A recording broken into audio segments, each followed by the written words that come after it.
Sure. Well, thank you for the opportunity to talk today. Michael, I'll send you that $100 for saying nice things about me. Uh, I'll echo that back. It's great to get to know you and the team. First of all, my name is Chad Paulman. I'm the co-founder and CEO of New Wave Technology Partners. I'm located in Grand Rapids, Michigan. I've got offices around the state. We service most of Lower Michigan. And how I ended up doing what I do, I like to say I accidentally fell into this industry. Grew up thinking that I was going to go to the Air Force Academy, and through some accidents, that didn't happen. So I thought I'd go to be a lawyer. That didn't happen. I grew up around technology. My dad was the vice president of a national telephone system company. In the late 90s, his company was getting involved in voice over IP, and I became really intrigued and excited and passionate about networking. And in fact, I asked him, they didn't have any network guys on the team. And I said, hey, can I start an IT division for you guys? And instead of you guys having to outsource all that. And it was kind of one of those, yeah, sure, kid, go do whatever you want. He didn't own the company though. In a couple of years of doing that, and actually having my brother and now wife and now sister-in-law and friends and college friends, we'd actually had a ton of people in that division. The owner came to us a couple of years later and said, hey, I don't understand all that software and computer stuff you guys are doing, and I just want to focus on phones. Well, at that point, I had a newborn, had one on the way, and new house, and just been married. And I looked at my wife and I said, there's no career here for me. I need to do something. What do you think about starting a company? I think she looked at me like I had two heads, but thank God she's 20 years later, she's still with me, and she supported my journey and my passion to start a company. I was fortunate my brother and dad wanted to do it with me. So on March 1st, 2005, we started New Wave. And it's just been an exciting journey along the way, and we'll be talking more about that on this call. Thank you, Chad. Jeff? All right, so my name is Jeff Farr. I'm with Paranet. We're out of Dallas, Texas. Paranet's been in business almost 30 years. I took over about a year and a half ago. And so my background is really enterprise level IT. I came from Ernst & Young and SAP and EDS and that kind of a background. And I got into MSP work probably about 5 years ago, took over a company that was struggling and turned it around, took it from almost bankruptcy to about 27% EBITDA. And then I got an opportunity to jump into Paranet, like I said, about a year and a half ago. They made me a very attractive offer, and we've done a similar thing there in reinventing that business. It had a very strong. At one point, it was owned by Sprint and had 1,200 employees, so it was a large enterprise. And then Sprint couldn't figure out what to do with it, and we have now. It's kind of gone into its new life now. So I really enjoy the MSP business. Just being a lifelong geek, but and then Taylor, where Chad and I and Michael are all part of that group, really enjoyed that and continue to think that's one of the best things that I've done in my career, and certainly one of the best things I've done for the MSP. So hopefully we can share some experiences with you today that will either help you or at least tell you what not to do, and hopefully it'll be a little fun.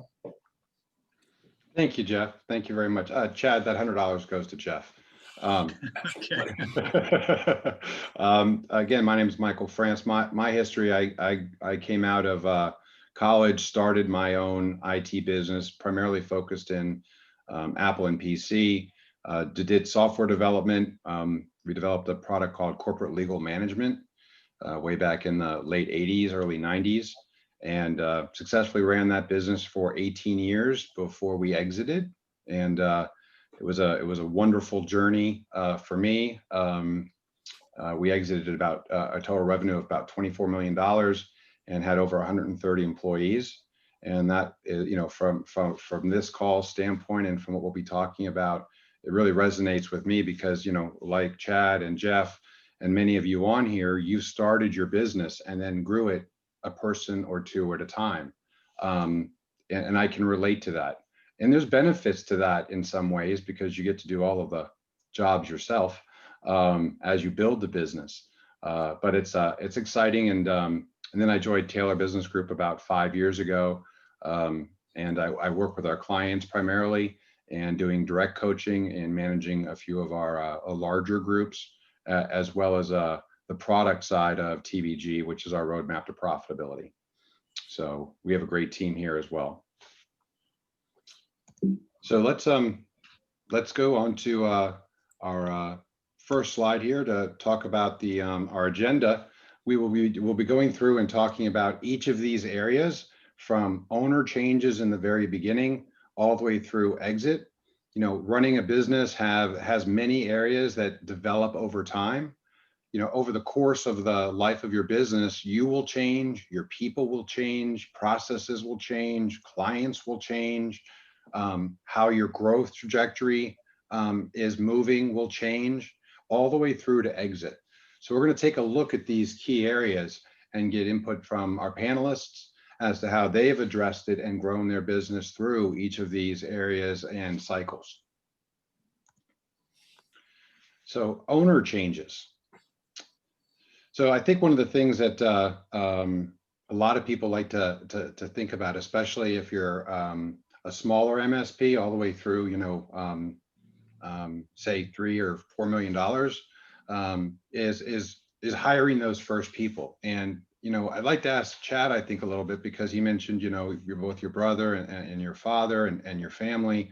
You know, how is it in your business when working with family and bringing family into the business? Yeah, that's a loaded question there, Michael. And you know a lot about my story. We could probably spend the rest of the day talking about this, but I'd leave everybody in tears. It's kind of a sad story, but I'll give you that. I'll give you the highlights. It's, for the most part, it's actually awesome working with family. But working with family is I say incredibly awesome, but it can also be incredibly challenging. When I started the company, like I said, it was immediately my dad and brother. And in fact, a piece of the story I left out was when I first asked my brother to start a company.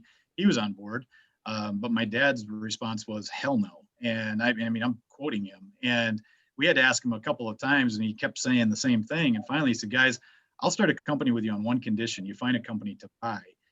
We didn't find a company to buy, almost maybe second best. We found a company where the owners were looking to exit, but wanted to work for a company for another couple of years. So they ended up closing their company down and coming to work for us. But we kind of built the plane while we were flying it. It was really challenging, almost like a startup that was going 600 miles an hour. In fact, they had 600 customers. So our first day in business on March 1st, 2005, we had 600 customers. So working with family was really interesting. And at some point in this conversation, I can jump into, I think it's more around the process side and vision side, but I will tell you, family is great until it's not. And I'll leave you a little bit of a cliffhanger until later in the conversation when we talk about process. I'll tell you the what's not part. Jeff, and your experience in looking at this, how do you look back, and Chad, you can jump in too. You know, I think a lot of folks want to understand, you know, what does that first manager look like when you're growing your business, and not only the first manager, but if you bring in someone who has management experience, how that affects you in letting control go. Right. Well, I think that, you know, I think everybody who gets into that first phase, it really depends on the skill set that's in the business already. Right. I don't know if you guys have read some of the books that talk about the three major functions, right? Somebody's got to do something, or the operational side. Somebody's got to count the money or be the financial side. And somebody's got to manage, right? Well, my father and I started a consulting firm several years ago, and we knew what to do and we knew how to manage. We weren't great on the finance side. So we actually went there first. As it got bigger, and then you start getting into my first manager on the operations side, that's a big inflection point for any business, in my opinion, right? I think a lot of people get it wrong, not from a judgmental perspective, just I think oftentimes they take the path of least resistance. My brother, my cousin, a guy I used to work with, right? And in just because it worked in the past, or because you have more trust with that person, does not mean that they're going to be a good solution for what you have now, right? And so, and if you get it wrong, it's not that you can't recover, but you lose valuable time. You know, do you want to waste 3, 6, 12 months? Some people waste years with the wrong person, right? And so, if you're not good at that, my suggestion is you get help there. You know, get some objectivity, not subjectivity there. I think that'd be my first comment on your first manager.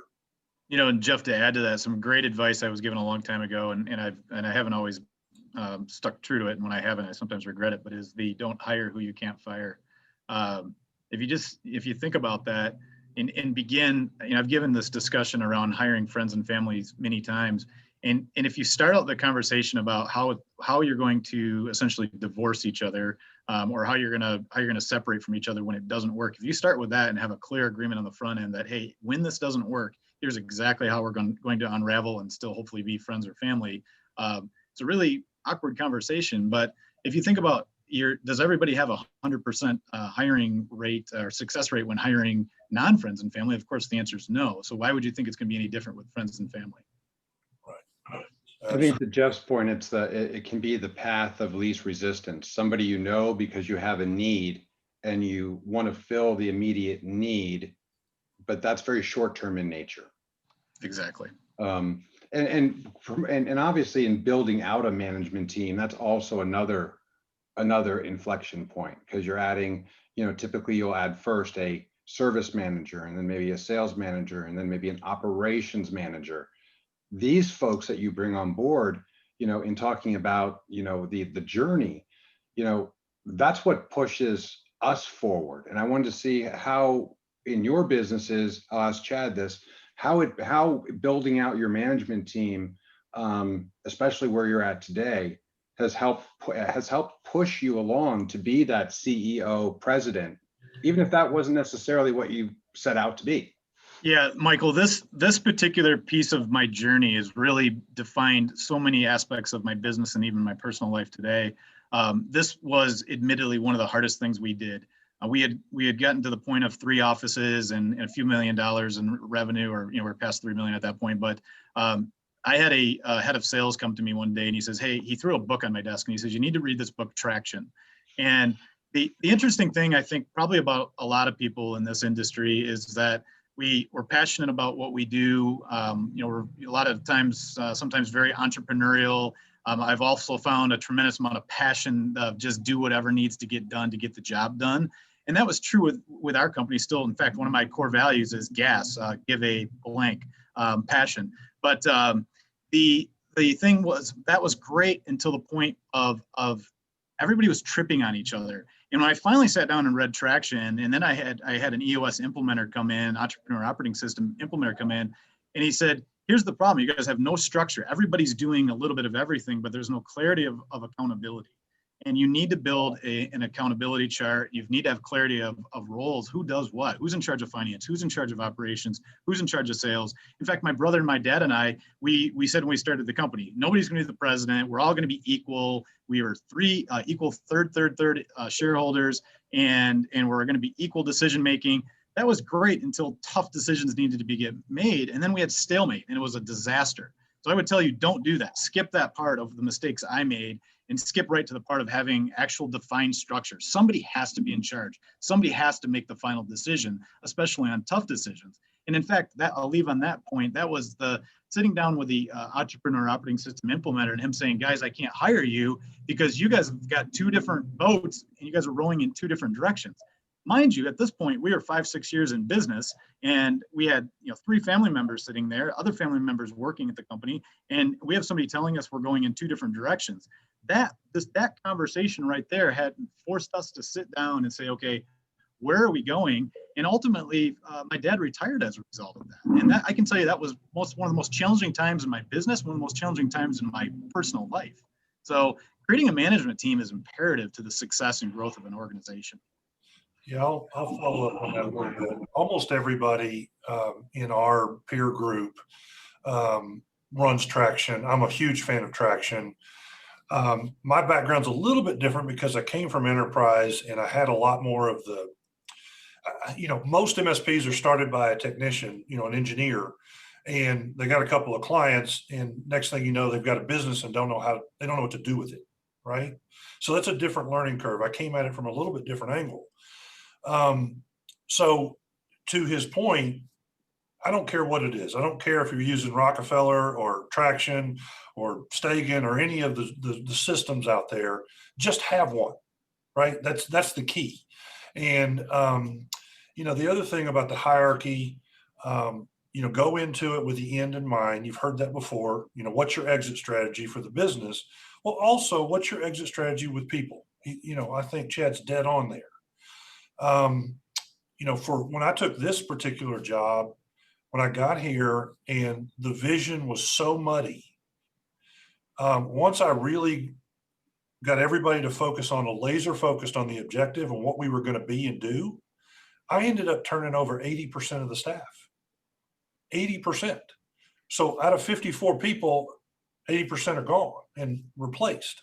Well, that's about getting laser focused on what we're going to do, get the right people on the bus in the right seats.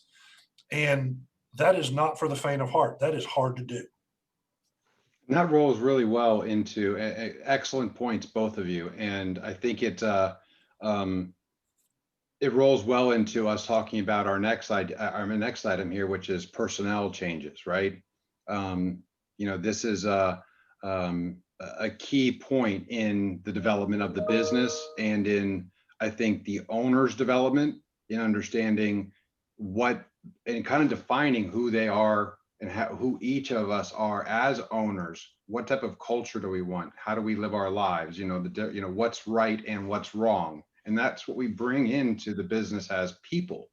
But a large part of the MSPs go through this growth spurt in the beginning, right? And you guys remember that. And oftentimes even we at Taylor are asked, well, when should I get that first service manager? Or the reverse of that, which is I want to go hire salespeople.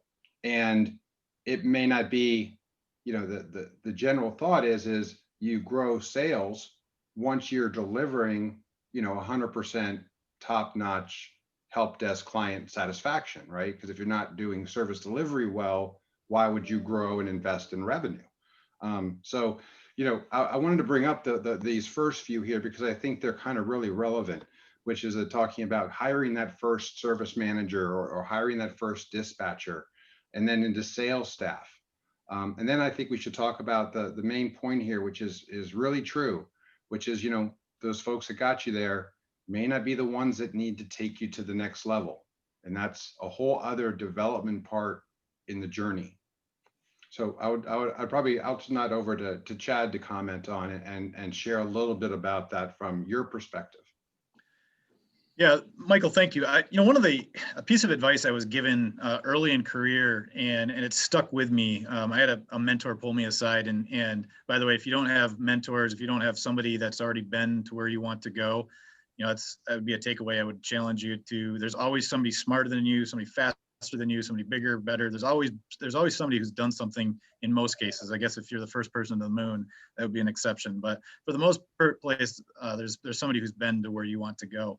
I'd find that person, shadow that person, learn whatever you can from that person, and swallow your pride. That's what my mentor pulled me aside, and I thank him for doing that. He said, Chad, you're never going to have real success until you can learn to delegate and surround yourself with people that are smarter than you. I think a lot of us sometimes think that we know it all, or that we've got the best ideas, or nobody can do it as good as we can do. And you really, until you learn to swallow that pride and put that aside, there's a lot of people. In fact, I'll look around my organization. I got a lot of people that are smarter, faster, better people than I am. And I'm not ashamed to say that. I've got an amazing team, and my organization continues to grow because of I continue to just put smarter, faster people around me. So that would be one piece of advice I would give you. Well, you guys, clearly, I don't have any problem with getting the right people in the right place. So that's not usually my issue. But what I do, back to what Chad was saying, I think that really understanding the peer group or the mentor, going and finding somebody who's also like been there, done that, and that's been invaluable. It's just like having the cheat sheet, right? And I do think it's a pride thing. I also think that we don't know what we don't know, right? We just think this is the way it's supposed to be. In the early days of the MSP, everybody was doing break fix work. And then finally somebody said, wait a minute, monthly recurring revenue would sure be nice. And how do we do that, right? And that was a pivot point for the whole industry. Well, and there's constantly been those things. So you get that from those peer groups. As far as the personnel changes, I think the biggest thing in my opinion, is flexibility. And I also believe in diversification. So when I first got here to Paranet, I think we had one female out of 54. Well, that's just not enough feminine energy, right? And so, now we have 10, and it changes things. It changes perspectives. It changes views. I look at my, the mixture of race and male and female, and I try to get lots of perspectives. I think it makes you a better company. I think it makes you more relatable. And then the last thing I'll say about the sales, I hear that a lot, right? Let's just get a sales guy and that'll fix everything. Nothing could be further from the truth, right? If you bring in a salesperson, managed services, people buy those because there's a problem. Their service is bad. You've lost somebody's data. They've gotten infected with ransomware. You don't change MSPs unless something has happened. And so getting a sales guy to go do cold calls, very inefficient, right? Marketing, and Becky can talk about this. Marketing is one of those things that I do not know.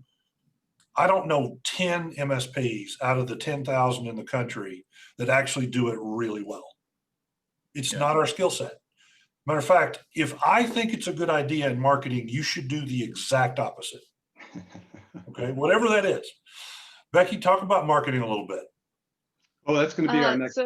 Next slide. Yeah. Before we leave this slide, Michael, I would like to just say, all of these questions of when to hire each of these people, I would tell you, if you are not part of a peer group, and I'll put a little plug out there for Taylor Business Group, that was when I saw the inflection point of change in the positive direction in my company. I'll never forget, I was sitting at a meeting, and I'll throw a shout out to Tim Savage if he's out there listening. He was the owner of a company called ENS. And I was at a Cisco advisory board meeting with Tim, and our companies were about the same size. We were similar markets that we served. He was in Fort Wayne, I was in Michigan. And the following year, we're comparing numbers, and I asked him, I said, Tim, what are you doing? Because he started at outpacing me. And he told me Taylor Business Group.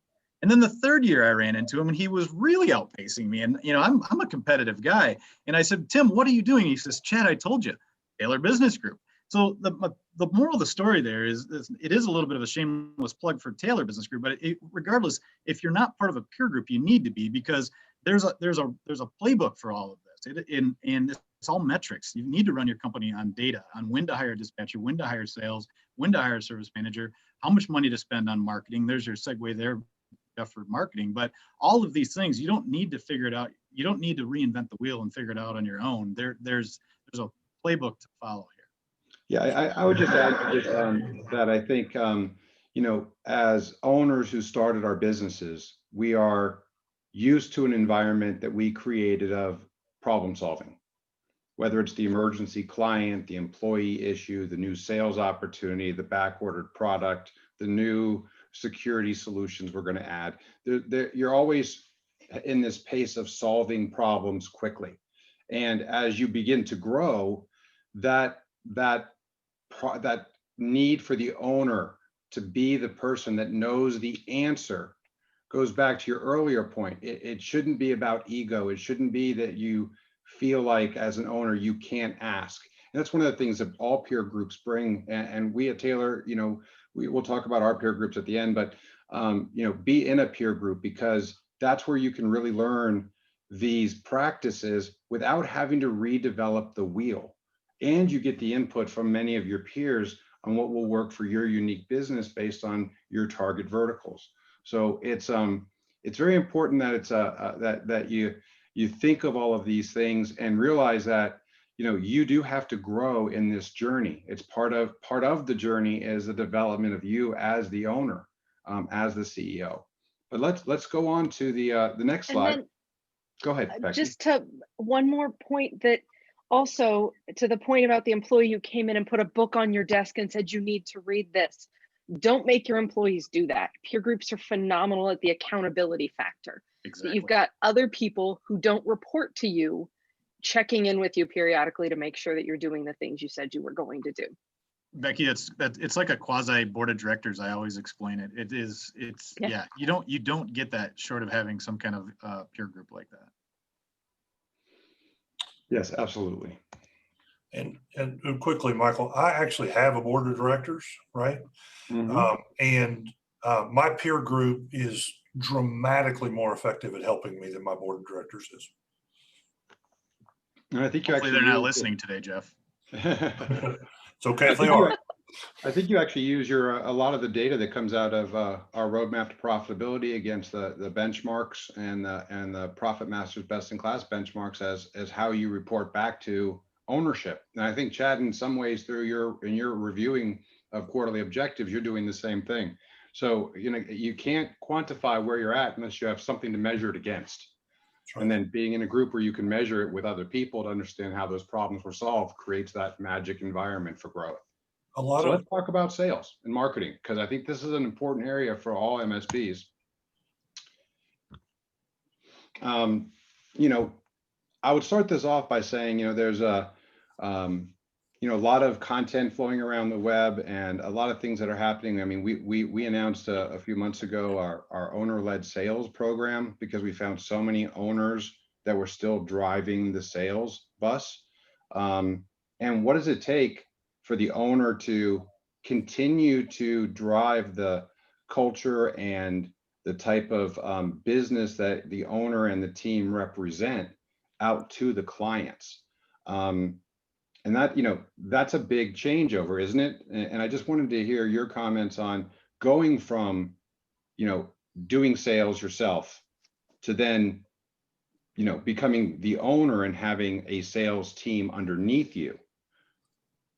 What it takes to convey and do that well, because you can't duplicate yourself, right? And so much of who Paranet is and who New Wave is Chad and Kyle and Jeff and your management team. So that, there's a development process there of letting that go, kind of going back to the point of, when do you need that sales manager? Yeah, Michael, if I could weigh in on this, I have an opinion about managed service providers, and I look at the services that we provide. I often ask, how did you find your managed service provider? And then I'll ask a follow-up question. How did you find your accounting firm, or how did you find your attorney? And it's almost always somebody I know told me this is who they work with. Not that that's always how people find their professional services, but it's how I found my realtor. It's how I found my trust attorney. It's how I found literally almost every professional service. My banker it's all through relationships of people I know. So, I think it's imperative that business owners of managed service provider business owners don't lose sight of that, and this is purely Chad's opinion, but I think that your customers or even your future customers are choosing to work with your organization because they have a trust in you.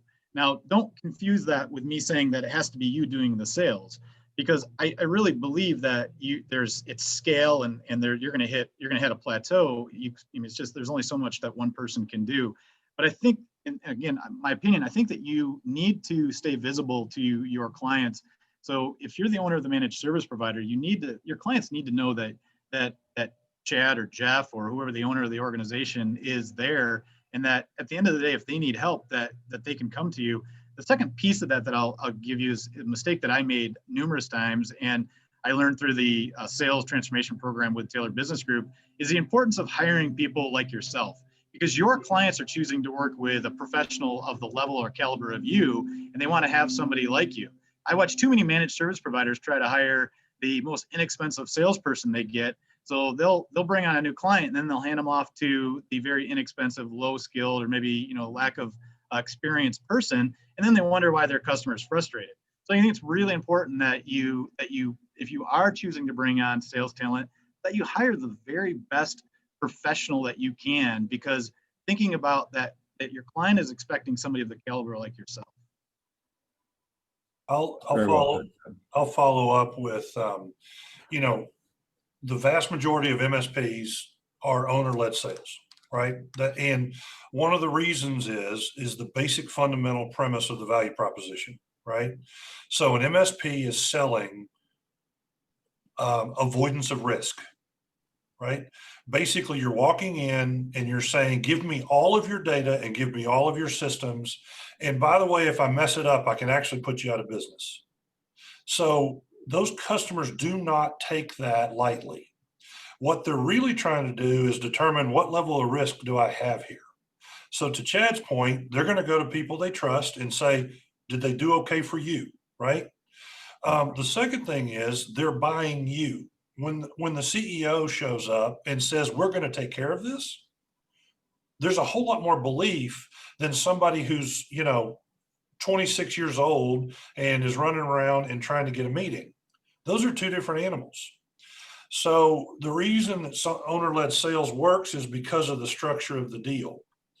Making the transition from owner-led sales to a sales team, to me, is one of the biggest differentiators between the $3 million MSP and the $8 million MSP, right? You can probably owner-led sales up to about 5 million, but even that's hard. Above that, you're going to have some help. And then Chad's given great advice. Don't hire rookies, right? For me, what I really want is I want my salespeople to get the meetings, and on deals that are less than maybe 10,000 a month, I expect them to be able to close them. Anything over 10,000 a month or that has a complex environment, I'm involved and I'm going to close that deal, right? So the other thing I will add about sales is, and this is going to come back to Becky, the marketing side of that is what most MSPs do really poorly. We don't do it well. And you can hire all the salespeople in the world. If you don't get them good leads, right, very few of them are actually going to be able to produce them on their own. Another stat that I'll give you from Taylor Business Groups, usually the MSP that wins the sales award each year typically sells about 2 recurring clients a month. It's usually around 24, 26, somewhere in there. And so unless you're a much bigger organization, you're only going to sell 2 a month top end, right? So maybe get your head right about that and build that into the process. How do I go find 24 clients this year? Then go into the marketing and get very specific about it, right? How do I find those? What's my top 100 or my super 100? There's lots of different ways to do that. And then how am I going to get the message built? How am I going to get the message to those people? The last thing Honing in on your client, your targeted or your tailored client profile is so important as well, right, Jeff? I mean, especially as you guys scaled, knowing the clients that were right for you. And I think that's important for maybe some of the smaller MSPs that are listening, because we've been in the group. So we've seen the smaller MSPs where it's very hard for them to let go of that 300, 400 a month, 600 a month, 1,000 a month piece of those dollars. And, a lot of times it comes back to doing some basic understanding of what your agreement profitability is, what your costs for those lower priced agreements, because then it starts to get your head around, how do I talk to the client? But that's, I wanted to just talk a little bit about that as well, because I think that's incredibly relevant to what many MSPs face today is what is a good client and what isn't. And the ones that aren't good clients, the ones that are paying you $500 a month and they're calling you to tell them how to use Outlook. And they've probably called the owner first, then texted the owner 3 or 4 times. Of course, they've not called the help desk like they're supposed to because you haven't trained them yet to do that. So I just wanted to see if you had some thoughts on that. And then I think we should back into the importance of targeting your marketing against your sales objectives. I'll put a comment or two on the sales part of what you were just saying. Having a very laser focused about what you want, right? Because everybody, when they're starting out, it's just any revenue, right? Just take what you can get. And oftentimes you compromise what you want to do. You'll leave out a security product because they don't want to pay for it. Well, guess what? They get some kind of infection and it causes you more cost, right? And so really understanding what your offering is, what's your minimum. For me, my minimum is $5,000 a month. Below that, it's not worth it to me. Now, I've gotten to a size that I can do that, right? I couldn't always do that. And I'm not willing to work with a client who's always not willing to spend the money to upgrade or do the things that would keep them safe, right? And then more importantly, at a higher level, if you went and took your 20% of your bottom customers and you fired them, you'd make more money, right? There's an old saying that revenues for show, profits is for dough, right? I don't know if you've heard that before, right? So if you're revenue focused, I don't think that's the right priority. I'd rather be smaller and make money because it's not as hard than I would just sell everything I can and being afraid that I might miss out on something. Chad? Yeah, Jeff, I can't let a conversation go by without throwing in an aviation analogy. I like the analogy that revenue is like airspeed and profitability is like altitude. And many planes have flown 500 miles an hour into the ground. So, both are important. You need to have profitability, you need to have revenue. But I'd absolutely agree is you got to have revenue. And, having a ton of revenue or profitability rather, having a ton of revenue without profitability, it's just like you're flying 1,000 miles an hour and you're 10 feet off the ground. We could get into all the kinds of habits that that model ends up forcing on the owner. Your business is kind of its own live entity in itself. Exactly. I think of it that way. And especially as you grow it, it has influence on you. And if you haven't fed it enough, i.e. you don't have enough dollars in the bank, you're gonna start to feel those pains. And that's all part of development. But I agree with both of you on the importance of that aspect of being an owner. And I think the other thing too is as an MSP grows, there is confusion, if you will, about what's the role of marketing. And I'm going to kind of tee this off for Becky a little bit because, from a marketing standpoint, when you build your sales plan, your marketing plan is to support the objectives of the sales plan. And I can tell you from talking to all of our members and across the thing, many MSPs are looking for the magic bullet. And Chad and Jeff, we've been in those meetings, right? Let's jump from Lemonade to Ulysses, back to Robin Robbins, back to this tool, that tool, Mind Matrix. All of them are just going to make the leads miraculously close. Right. There is aspects, I think, Becky, to, making sure that you have a very strong marketing drip campaign to your existing clients. Taylor says that 30% of your annual MRR for a given client should come in project revenue out of those clients as you're doing VCIO, as Chad said, as you're keeping the owner relationship going and that trust going. And there's also the aspect of marketing for new logos. And of course, during this COVID time, we see the most success in new logos for MSPs coming from referrals from existing MSPs and the consistent marketing that MSPs are doing to their target client list. And it's after that, because when I say that consistent marketing to your targets, they may be happy, so they've been ignoring your emails. But all of a sudden, one thing happens, and now that client wants to talk to you, especially due to the circumstances here. So it's almost, I see it as like two different forks of the marketing approach. But Becky, you might tell you a lot better than I did. No, that was great. What I see frequently is MSPs having their receptionist man their LinkedIn profile marketing. Not necessarily the case. It's definitely a starting point, and there are a lot of vendors out there who provide ready-made campaigns and things for you to definitely use to start to build that presence a little bit. But understanding how much you should be spending on marketing is really what's, what's the cost of a good lead? What does that look like to you? And knowing some of those metrics that you know to budget for it, so you're not realizing you need a lead funnel a week after after you've started the campaigns. You need to have those kinds of things built and keep that faucet turned on all the time to your point, Jeff, at an amount that you can reasonably manage, know that you can only onboard so many a month, things like that. Very important.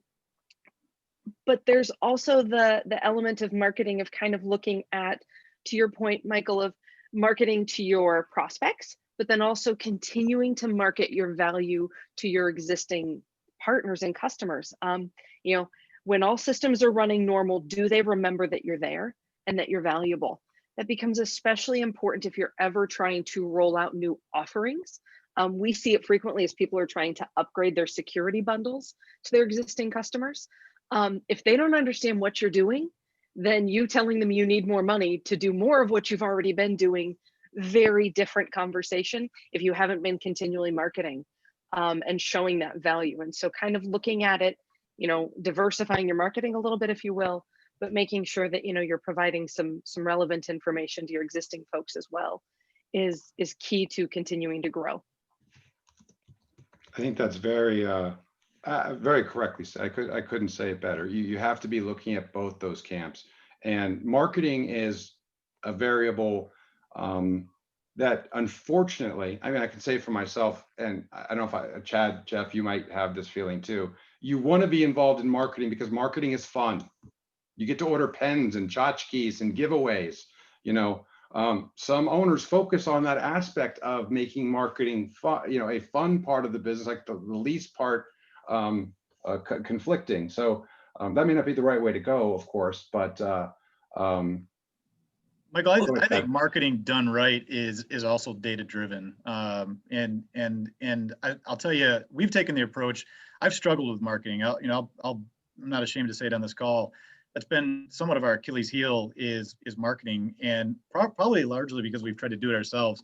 And I had this epiphany this spring. I said, companies hire us because they try to do IT themselves. And why there's managed services as a growing successful industry because a lot of owners don't know how to do IT. Why do I think that I'm going to be the best at marketing? So I decided to swallow my pride and hired a firm. I'll tell you, the best book that I've come across about marketing is They Ask You Answer from Marcus Sheridan. I think it just really, I read that book a couple of times now, and it just screams to me about how I buy and how I think, in a modern buying cycle about how people buy. And if there's one marketing book I would tell you to read, it's They Ask You Answer. And then there's the other one is The Story Brand. Those two books are like must-haves on the bookshelf for marketing, in my opinion. Becky probably has other ones. And a quote that I came across last week, actually at a Taylor meeting, was, all companies that grow really big do so in only one way. People recommend the product or service to other people. The quote was from Sam Altman. And I think if you just stop and think about that, it really all ties together. That's why people buy from us. Absolutely. Very well said. I'll add one more thing to this. The concept of why they buy, right? And then what you're trying to do, right? So Becky's talking about, are you trying to get new customers? Okay, that's one thing. Are you doing customer profiles? If you're going for a smaller client, are you in a vertical? Are you selling to more of the IT director, or are you selling to the owner, right? So getting those buyer personas built, running A/B campaigns are super important, right? And I'm not good at this, but you constantly need to be improving and what's working better. And if you don't know what an A/B campaign is, that's an important concept. But more importantly, get somebody who knows what the hell they're doing, right? It's worth the money. I think that's absolutely correct.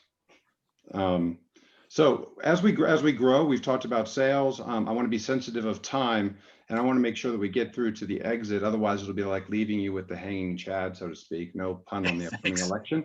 I do live in Florida, so that could be part of why I talked about the hanging I've Chad. never heard that one before. I'm sure you haven't, Chad. So let's talk about process maturity, because as we grow too, operations, internal process efficiencies, critical. Jeff, I'd like to point that one over to you because I think you can really talk to that, talk about how you grow your teams, you're investing in tools to reduce, to further reduce costs, and how to keep, escalations and your tickets managed. Right. So I often look at processes and I talk about either we're muscling it, meaning we're just trying to power through it with people, or we're actually efficient and we're doing a good job. The reason that this is so important, and you guys have probably heard this before, it's always about people, process, and technology. Sometimes you'll hear people, process, technology, and capital, right? So everybody usually gets go get good people. They understand that one, right? And we all understand go get good technology, right? The one that gets that I think makes one of the biggest differentiators is the process side. So if you are getting ready for any kind of exit, your processes will be scrutinized. And it will also give you either additional multiples or you will decrease your multiples. So process, a lot of people don't think it's that important. It's absolutely critical. There's a concept called operational maturity level, OML level 5, OM level 1, 2, 3, 4, 5. And that, although I don't apply that strictly, I do pay attention to the concept, right? An OML level 1 is back in the old break fix days. It's how you charged, it's how you fixed things. It was your level of sophistication. And then as you move up to that OML level 5, it's basically all of our tools doing it our way, paying the right price, and it's very much my way or the highway. Now, I think there's some give and take in there, but ultimately, when you look at your business, especially on the operations side, but this applies in finance, it applies in marketing, it applies in sales, it applies everywhere. It applies in leadership. And the process is what will differentiate your business from somebody else, probably more than anything else. It's why we talk about traction. Traction is really about process, right? All the tools we use, it's really about trying to automate the process. So I can't say enough about this, and I could go into 2 days worth of this. So Chad, what's your thoughts? Jeff, my friend, you're the guy I go to for these questions. I will say Jeff knows operations better than most people I know in this industry. So, I say that genuinely, Jeff. I will say that we hit a plateau until we really became disciplined, a number of years ago, about just consistency, not having 16 different tool sets and not having 16 different ways we do things, and just as much as possible, repeatable. We put the same technology stack in every single client for the most part. I mean, of course, there's exceptions to everything, but for the most part, so that if one of our engineers is working on a client, they don't have to know 16 different firewalls or 16 different server configurations. I mean, there's so many different variables of ways we could do things, but The value of standardizing your stack. standardization, yeah, absolutely. I think, I would just want one other comment here too. I'd like to ask, in the process side though, there's also an aspect that we look at, especially as we scale, about efficiencies, right? Efficiencies mean you're saving money, right? It's like reducing those tools you're not using, right? It's, all of a sudden it's free money back into the bank, so to speak. But it's not just the process maturity, but it's also looking at your processes is to constantly refine them and getting input from your staff and your clients in order to make the efficiency side of your business actually grow at the NOI level. I almost never hear somebody say, you know what, our processes are too simple. Almost never. Complexity is expensive. Just remember that. Complexity is expensive. Constantly simplifying. I bet I say something about simplification every day or two to my staff. And so if you've got 12 tools, get to 11, get to 10. If you, Doesn't apply to products you offer as well. Because early on, MSP owners have that tendency of making that exception for their friend. It's $5 less a month. Well, that's like throwing a wrench in the engine. right. Remember, the pricing for MSPs, it doesn't vary that much. We're all getting about the same pricing. So the guy who can do it the most efficiently with the least amount of money is the one who makes the money. Jeff, I will echo that. That was one thing was really hard for my team to get their head around, is that I started using the analogy, and I stole this maybe from somebody else, but is when you taste New Wave's ice cream, it should taste the same no matter which store you go to, no matter which customer you go to. There shouldn't be multiple flavors of the New Wave chocolate ice cream. It should all taste the same.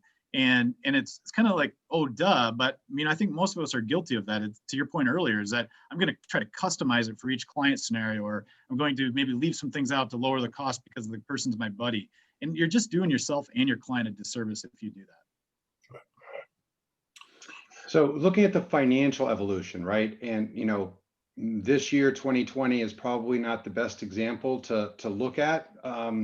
Other than that, I think that many MSPs, many of us in Taylor have found ways to continue to see growth. We'll show a growth chart of the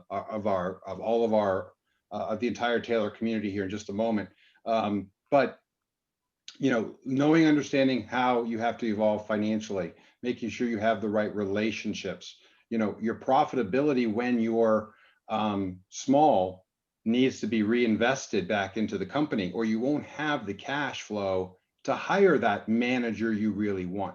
And in this day and age, if you're an MSP and you're at the stage of needing to hire a service manager, like one of the key components of growing your business, I think the most important thing is invest in that individual. It's okay if that person's making more money than you are. If they come to you with the experience set of understanding what Huntress does, has heard the word ConnectWise or Kaseya, and they're not looking at you kind of staring. Because if you have that curve to overcome, it doesn't matter what experience they bring, you're not going to get that manager to accelerate your client service, thus leading to your ability to accelerate your sales. And I just wanted to see what you guys had to say on running the business as well, and make sure you're running it towards an end game. So I'll jump in on there. Number one, on the first part, accrual or cash. If you're going to exit and you're going to exit, you need to be accrual. So if you're not there, it's just real simple. You need to get there, bite the bullet and do it. I think the biggest thing about this slide for me is you've got to know your numbers. And I drive Paranet. I mean, there's more TVs here than there probably are at Best Buy. And there's metrics everywhere. And it's all based on my peer group and in understanding those metrics, right? And so it doesn't matter what size you are. If you're small, medium, you're large, all of that, whether you're growing or not growing, your NOI is going to be lower if you're growing, but that's okay. You're investing, right? Right. So the numbers and the metrics are the key to financial profitability. And it also is the key to operational effectiveness, in my opinion. It's all about the numbers. I would agree. Yeah, and it's really important, especially if you're going to join a peer group. That's really what brought our discipline. I think it was about 10 years ago. Is the discipline. If you're going to sit in a room with other business owners, you really, and most of us, I wasn't there until a little ways into being a part of a peer group, and that was something that we helped each other with. But the importance of having your numbers, your chart of accounts set up properly, having a budget. How many companies don't have a budget? The importance of all of that, and having somebody just uber focused on that. If you're not that person, have somebody. I'm fortunate. My brother, who's my business partner, I always joke is the Dave Ramsey at New Wave. But if you don't have somebody like that, you need to have somebody that is just really focused on the numbers. It's critical. You have to know where you're performing. For owners that might have been in business before, you probably know this. New owners, you might not inherently know it. But at the end of the day, the numbers don't lie. and the numbers should drive your decisions.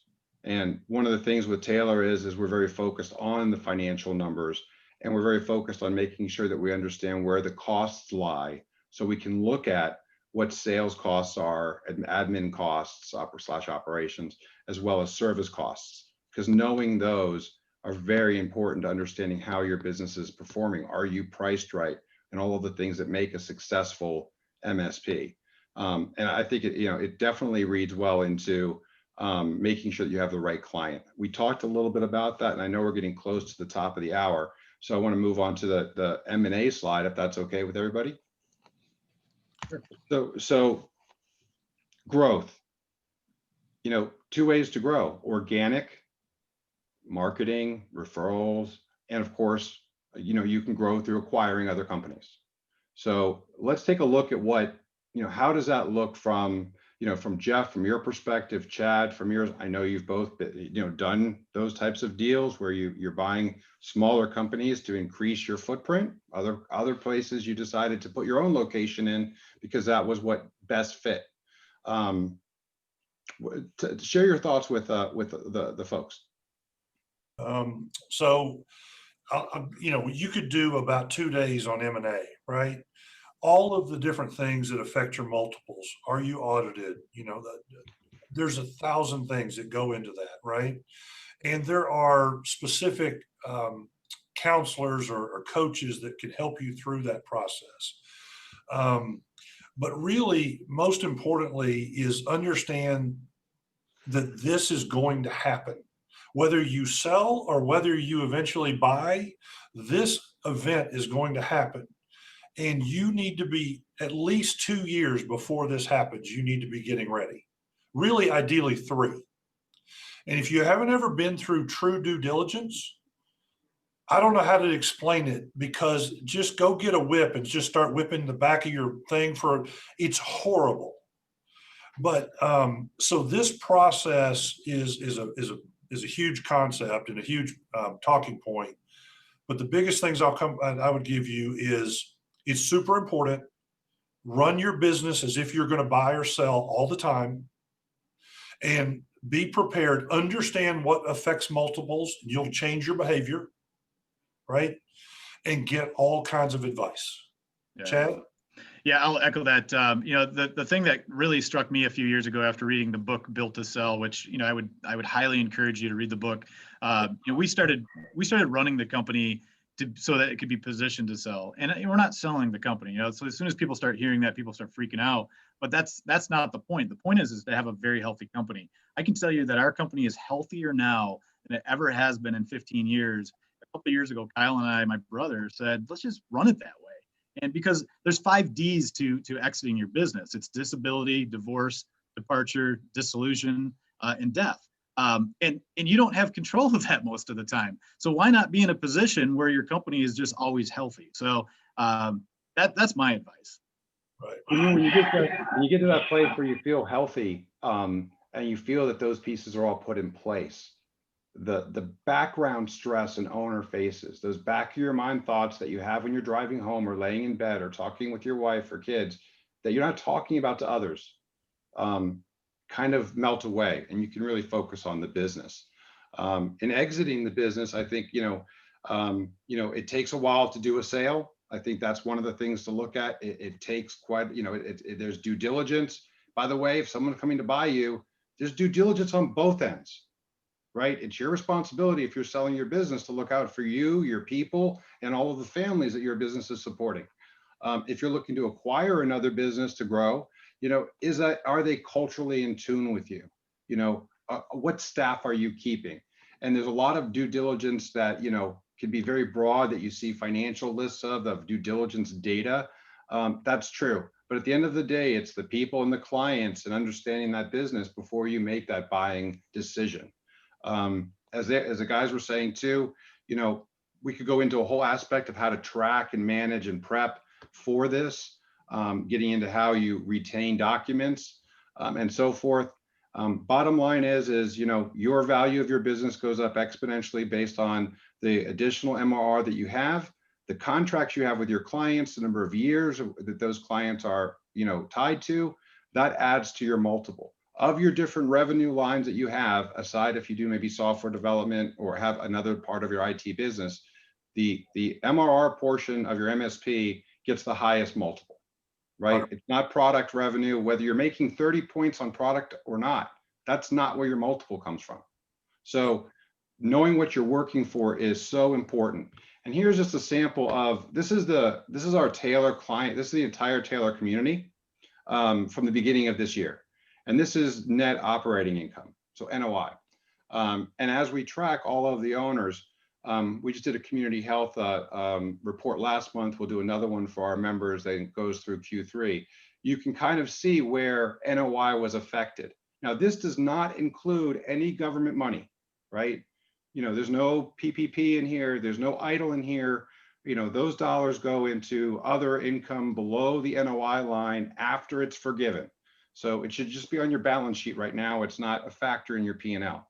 And it won't be until the very end. So you can see here how the business trended in profitability, how MSPs in March going into April started to make cuts to protect their NOI, while then investing in sales. Many people put their idle dollars and PPP dollars towards sales, specifically targeting that client profile and going into their existing clients very, very smartly to add that project revenue base. And just wanted to have you, Chad and Jeff, talk about the, briefly, the dynamics over the last 8 months and the cycles that we've seen between new client acquisition into revenue from your base of clients and then back into new client acquisition. Yeah, this is something that admittedly for our first few years, we ran a lifestyle business and we really didn't focus on NOI until we joined a peer group.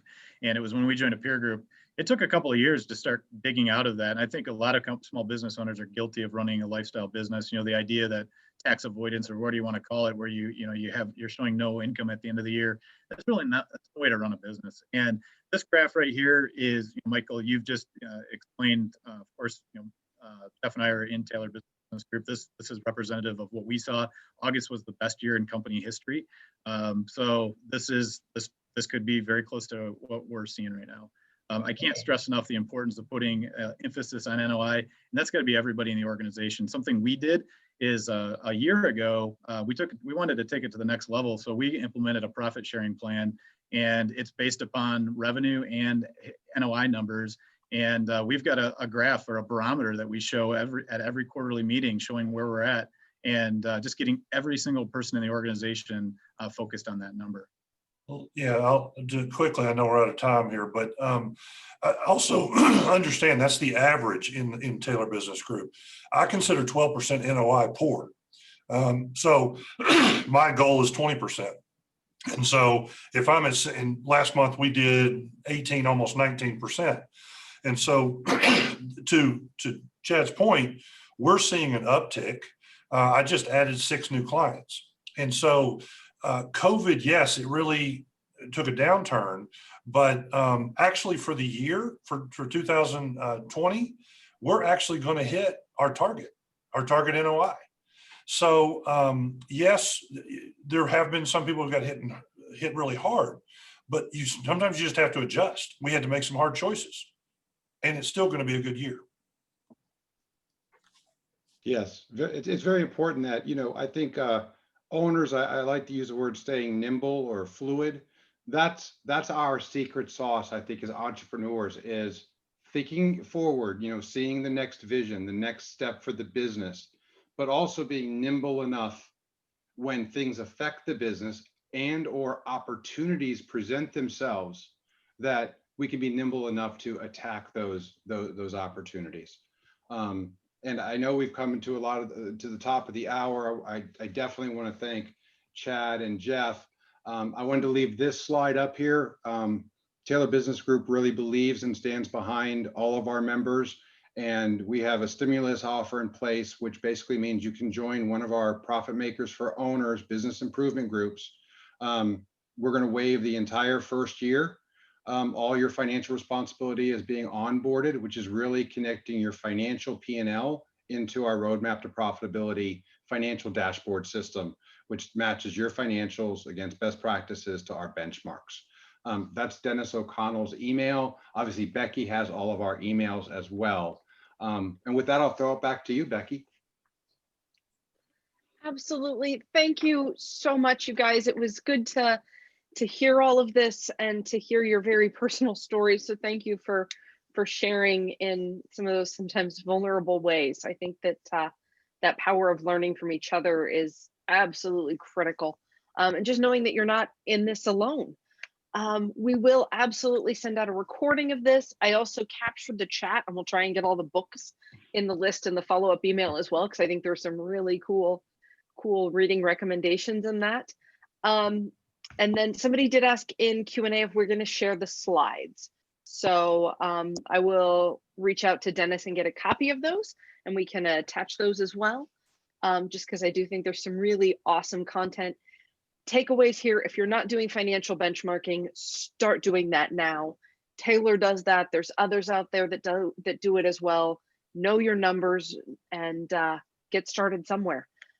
Thank you again so much, everyone, for your time, and look forward to seeing you on the next round. Thank you. Thank you, Thank Chad, you. Jeff, and Thank Becky, and good luck to all of you. Stay safe and healthy. Yes, Thank you. thank you. Thank you. Bye, guys. Bye-bye.